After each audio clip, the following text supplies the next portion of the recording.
नमस्कार दोस्तों। देश में कोरोना की रफ्तार तेजी से बढ़ती जा रही है।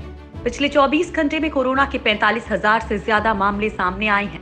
लेकिन दोस्तों, कोरोना के बढ़ते ग्राफ के बीच राहत की खबर ये है कि दिल्ली में रिकवरी रेट 86% हो गया है। इसके साथ ही भारत की दवा कंपनी सिप्ला कोरोना की कारगर दवा को लॉन्च करने की तैयारी में है। और बड़ी बात यह है कि दिल्ली एम्स ने कोरोना वैक्सीन के बड़े ट्रायल का आगाज कर दिया है। वहीं एक बड़ी खबर यह है दोस्तों कि जिगरी दोस्त इजराइल भारत के साथ मिलकर वो टेस्टिंग किट बना रहा है जो केवल 30 सेकेंड में कोरोना की पिक्चर क्लियर कर देगी।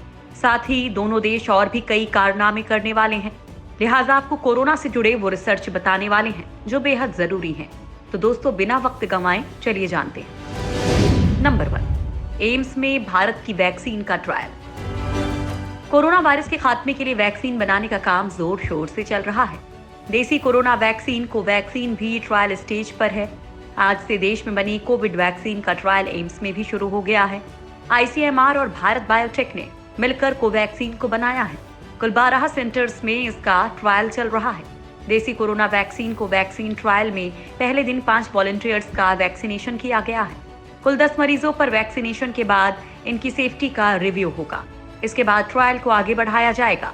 एम्स में वैक्सीन के ट्रायल के लिए क्लिनिकल एरिया तैयार किया गया है। ये एरिया इमरजेंसी के पास बनाया गया है ताकि वैक्सीन का तत्काल कोई रिएक्शन हो तो वॉलंटियर्स को तुरंत इलाज उपलब्ध करवाया जा सके।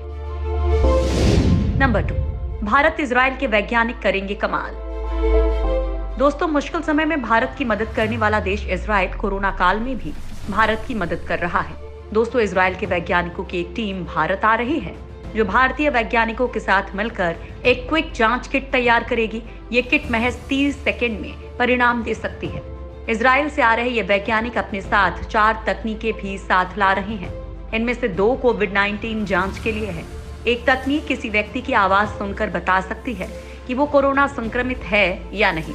वहीं चौथी तकनीक एक वायरस डिटेक्टर है जो सांस के नमूने पर रेडियो तरंगों का इस्तेमाल कर संक्रमित होने का पता लगाती है। इजराइल के ये वैज्ञानिक मुख्य वैज्ञानिक के विजन राघवन और डीआरडीओ के साथ मिलकर काम करेंगे। नंबर 3, भारत की सिप्ला ने दिखाया बड़ा दम। दोस्तों, भारत में तैयार सिप्ला की फेविपिराविर दवा लॉन्च के लिए तैयार है। इस भारतीय दवा की खास बात यह है कि ये बेहद सस्ती है और साथ ही कोरोना महामारी से लड़ने में काफी प्रभावी भी है। जापान के फुजी फार्मा की तरफ से विकसित फेविपिराविर के क्लिनिकल ट्रायल के दौरान परिणाम अच्छे रहे हैं। CSIR ने स्थानीय स्तर पर उपलब्ध रसायनों का इस्तेमाल कर इस दवा को बनाने की सस्ती तकनीक खोजी और उसे सिप्ला को दिया।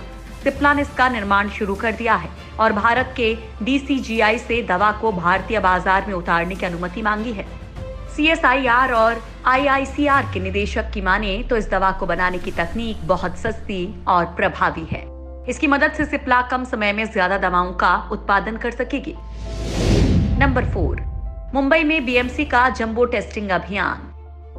दोस्तों, मुंबई में कोरोना वायरस की रफ्तार थमती नजर नहीं आ रही है, लेकिन इसके बाद भी BMC अधिक से अधिक लोगों की टेस्टिंग के लिए जंबो टेस्टिंग अभियान की शुरुआत कर रही है।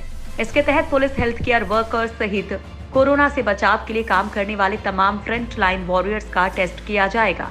BMC को उम्मीद है कि इससे महानगर में टेस्टिंग की क्षमता और बढ़ेगी। फिलहाल मुंबई में औसतन 5 से 6 हजार के बीच टेस्टिंग रोज हो रही है, लेकिन इसे और बढ़ाने के लिए एंटीजन टेस्टिंग को बढ़ावा दिया जाएगा। फिलहाल एंटीजन टेस्ट केवल कोरोना केयर सेंटर में जाने वाले लोगों का किया जा रहा है।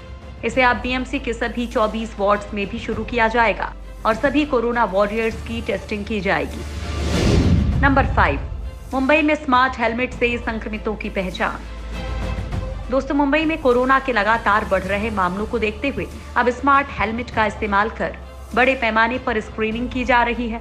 इस काम में BMC का साथ दे रहे हैं भारतीय जैन संगठन के स्वयं सेवक।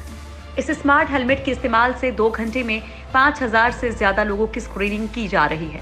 दुबई, इटली और चीन में पहले से ही स्क्रीनिंग के लिए पोर्टेबल थर्मो स्कैनर का इस्तेमाल किया जा रहा है। इन स्कैनर से प्रति मिनट दर्जनों लोगों का तापमान लिया जा सकता है। मुंबई में स्मार्ट हेलमेट के इस्तेमाल से ऐसे लोगों की पहचान करने में काफी सुविधा होगी और समय की भी बचत होगी। इस एक हेलमेट की कीमत 6 लाख रुपए है और भारतीय जैन संगठन ने इसे BMC को दान में दिया है। नंबर 6, सलून में फेस शील्ड नहीं मास्क से होगा बचाव। दोस्तों, आप लोगों ने सलून के अंदर नाई को कोरोना से बचाव के लिए फेस शील्ड पहने देखा होगा। लेकिन अब एक नए शोध से पता चला है कि सैलून में नाई को कोरोना संक्रमण से बचाने में फेस शील्ड की बजाय मास्क ज्यादा काम करता है। ये शोध स्विट्जरलैंड के हेल्थ एक्सपर्ट ने किया है। विशेषज्ञ का कहना है कि इस बात की पर्याप्त साक्ष्य नहीं है कि केवल फेस शील्डर संक्रमण से बचा सकता है। फेस शील्ड के बाद भी इस बात की संभावना रहेगी कि मुंह के जरिए वायरस प्रवेश कर सकता है, इसलिए केवल मास्क ही संक्रमण से बचा सकता है। दरअसल स्विस विशेषज्ञों ने इस बात का पता तब लगाया जब एक होटल के अंदर फेस शील्ड लगाने वाले सभी कर्मचारी संक्रमित हो गए। खास बात ये थी कि इन लोगों ने मास्क नहीं लगाया था, जबकि जिन लोगों ने मास्क लगाया था वो सभी संक्रमित होने से बच गए। नंबर 7, कोरोना के खिलाफ जंग जीत सकता है भारत। दोस्तों, पूरी दुनिया में इस समय कोरोना ने हाहाकार मचा रखा है। अमेरिका, ब्राजील और भारत इस समय कोरोना से सबसे ज्यादा प्रभावित हैं और भारत में जिस तरह से कोरोना से मौतों का आंकड़ा घट रहा है, साथ ही रिकवरी रेट बढ़ रहा है, उसे देखकर विश्व स्वास्थ्य संगठन ने विश्वास जताया है कि भारत कोरोना से जंग जीत सकता है। WHO के डॉक्टर माइक रयान ने कहा है कि भारत के पास इस बीमारी से निपटने के लिए जबरदस्त आंतरिक क्षमता है। हाल ही में अमेरिकी राष्ट्रपति डोनाल्ड ट्रंप ने भी कोरोना के खिलाफ जंग में भारत की तारीफ की थी। नंबर 8, हाथ धोने से संक्रमण का खतरा 50% कम। दोस्तों, कोरोना से बचने के लिए विशेषज्ञों ने बार बार हाथ धोने की सलाह दी है, लेकिन अब शोधकर्ताओं ने पाया है कि रोजमर्रा की हाथ धोने की आदत कोरोना के सामान्य संक्रमण के जोखिम को 50% तक कम कर देती है। अच्छी बात यह है कि इससे एंटीबायोटिक दवाओं की आवश्यकता भी 30% तक कम हो जाती है।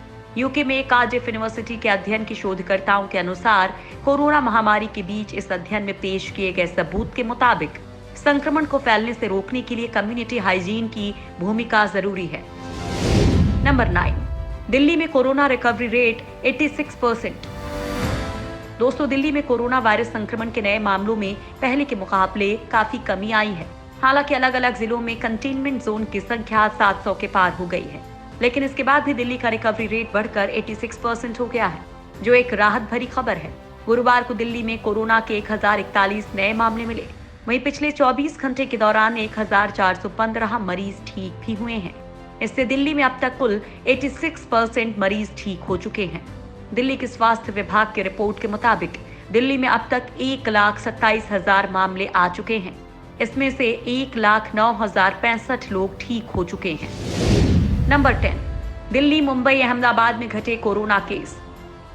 दिल्ली एम्स के डायरेक्टर डॉक्टर रणदीप गुलेरिया का कहना है कि अलग अलग शहरों में अलग अलग वक्त पर कोरोना का पीक आएगा। दिल्ली, मुंबई और अहमदाबाद में कोरोना का पीक आ चुका है और अब यहाँ नए केस का ग्राफ नीचे आ रहा है।